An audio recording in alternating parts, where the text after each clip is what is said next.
Opposition ఒక కీలకమైన argument తీసుకొస్తుంది. ఆంధ్రప్రదేశ్ ప్రభుత్వం వైఎస్ జగన్మోహన్ రెడ్డి అప్పులు చేసి ఆంధ్రప్రదేశ్ రాష్ట్రంలో డబ్బులు పంచుతున్నారు. ఆంధ్రప్రదేశ్ అభివృద్ధి ఎక్కడా జరగట్లేదు. అభివృద్ధి చేయటానికి కూడా డబ్బు లేదు. ఉన్న డబ్బు అంతా తీసుకొచ్చిందంతా అప్పులు తీసుకొచ్చి పంచిపెట్టడం సరిపోతుందని అంటున్నారు. చంద్రబాబు చేసేటటువంటి మరో దుష్ప్రచారం ఇది. ఆంధ్ర రాష్ట్రం మిగతా రాష్ట్రాలతో పోల్చి చూసుకుంటే అప్పుల్లో ఏ ఒక్క పొజిషన్లో ఉంది అని అనేది ఒకసారి ఆలోచించుకోవాలి. మనకన్నా ముందు 4 రాష్ట్రాలు, ఆంధ్రప్రదేశ్ ఐదో స్థానంలో ఉంది. మీరు ఆర్థిక రంగంలో మీకు పట్టు ఉంది కాబట్టి మీరు చెప్పండి. ఒక పెద్ద ఆర్థిక రంగం నిపుణుడు చెప్పారు, చేపలు తినటం కాదు చేపలు పట్టడం నేర్పించండి అని. చేపలు పట్టడం నేర్చుకుంటే కనుక వాళ్ళకు ఉపాధి దొరుకుతుంది. ఉపాధి ద్వారా ఆదాయం సంపాదించుకోవటం మార్గం తెలుస్తుంది. తద్వారా చేపలు కొనుక్కోగలిగిన శక్తి సామర్థ్యాలు వాళ్ళకి పెంచాలని. ఆంధ్రప్రదేశ్లో ఈ శక్తి సామర్థ్యాలు ఎంతమందికి పెంచారు? మౌలిక వనరులు ప్రొవైడ్ చేయడంలో, కల్పించడంలో ప్రధానమైనటువంటి పాత్ర పోషించింది శ్రీ జగన్మోహన్ రెడ్డి గారు 2019 నుంచి 24 వరకు. మనం పోల్చి చూసుకుందాం. మీకు అది కూడా నేను స్టాటిస్టిక్స్ ఇస్తాను. ఇంకొకటి కూడా, మనం స్పెషల్ కేటగిరీ స్టేటస్ కోసంగా పోరాడుతున్నాం. ఈరోజు కూడా పోరాడుతున్నాం, ఎక్కడా కాంప్రమైజ్ కాకుండా. ఈ 5 సంవత్సరాల్లో యాజ్ ఎ విజయసాయి రెడ్డి ప్రత్యేక హోదా కోసం ఏం కష్టపడ్డారు? తీసుకురావడం కోసం ఎంత పనిచేశారు?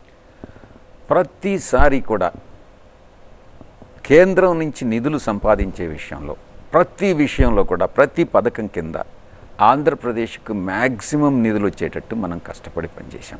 కానీ విజయసాయి రెడ్డి లాంటి టాస్క్ మాస్టర్ ఒక పని పెట్టుకుంటే గురి చూసి ఆ పని మీద దృష్టి పెట్టి అది అయ్యే వరకు సాధించే వ్యక్తి. ఒక వ్యక్తిని టార్గెట్ చేస్తే ఆ వ్యక్తిని ఏ రకంగా టార్గెట్ చేయడం ద్వారా రాజకీయ లబ్ధి పొందాలనుకునే వ్యక్తి ప్రత్యేక హోదా విషయంలో ఎందుకు ఇంత సైలెంట్ అయిపోయారు? ఈరోజు కూడా ఏ రోజుకి ప్రత్యేక విషయంలో కాంప్రమైజ్ అయ్యేటటువంటి పరిస్థితే లేదు. చంద్రబాబు నాయుడు గారు 2019 ఎన్నికల ముందు మీరు అందరూ రాజీనామాలు చేశారు, అప్పుడు ఒత్తి పెట్టారు. అలాంటి ఒత్తిడి ఇప్పుడు పెట్టొచ్చు కదా? అంటే 2019 తర్వాత, ఎన్నికైన తర్వాత రాజీనామా చేయాలంటే ఏదో ఒక రకంగా ఒత్తిడి తీసుకురావాలి కదా.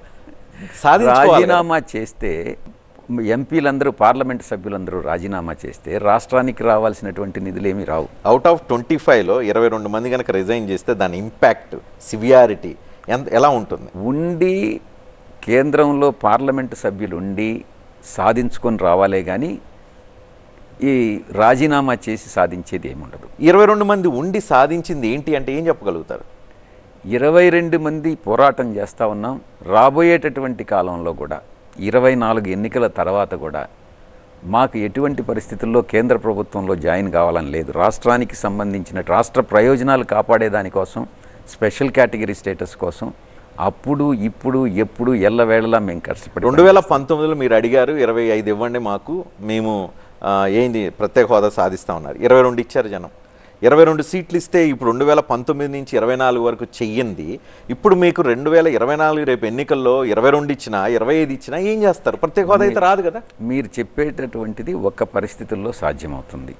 ఎప్పుడంటే బీజేపీకి పూర్తి మెజారిటీ రాకుండా మన మీద ఆధారపడి వాళ్ళు కానీ ప్రభుత్వం నెలకొల్పినట్టయితే ఆ రోజు మనం స్పెషల్ కేటగిరీ స్టేటస్ని సాధించుకోగలం. అంటే గతంలో బీజేపీకి 303 సీట్లు ఇచ్చారు. అదే సగాటికి సగం కన్నా ఇంకా తక్కువ స్థానాలు కానీ వచ్చుంటే, ఏ 250 స్థానాలు ఏదో కానీ వచ్చుంటే, బీజేపీ తప్పకుండా 250 కూడా కాదు, ఇంకా కానీ తక్కువ వస్తే మీరు చెప్పినటువంటి ఒత్తిడి అన్నటువంటిది పనిచేస్తుంది. అప్పుడు ఇక్కడ ట్రిక్కీ క్వశ్చన్, మీరు కరెక్ట్గా ఆన్సర్ చెప్పండి. అప్పుడు మీరు భారతీయ జనతా పార్టీకి మద్దతు ఇస్తారా? భారతీయ జనతా పార్టీకి మద్దతని కాదు, అక్కడ కేంద్రంతో సత్సంబంధాలు మెయింటైన్ చేసి రాష్ట్ర ప్రయోజనాలను కాపాడుకోవడమే ముఖ్య ఉద్దేశం. భారతీయ జనతా పార్టీ ఇప్పుడు కాదు, గతంలో 2014లో పోటీ చేసినప్పుడు కూడా మమ్మల్ని జాయిన్ కమ్మన్నారు ఎన్డీఏలో. ఆ తర్వాత ఆర్థిక మంత్రిగా పనిచేసినటువంటి అరుణ్ జైట్లీ గారు స్వయంగా నాతోనే మాట్లాడారు. మా గౌరవ ముఖ్యమంత్రి వర్యులతో మాట్లాడారు. అప్పట్లో ఎన్డీఏలో జాయిన్ కమ్మని ఆఫర్ ఇచ్చారు.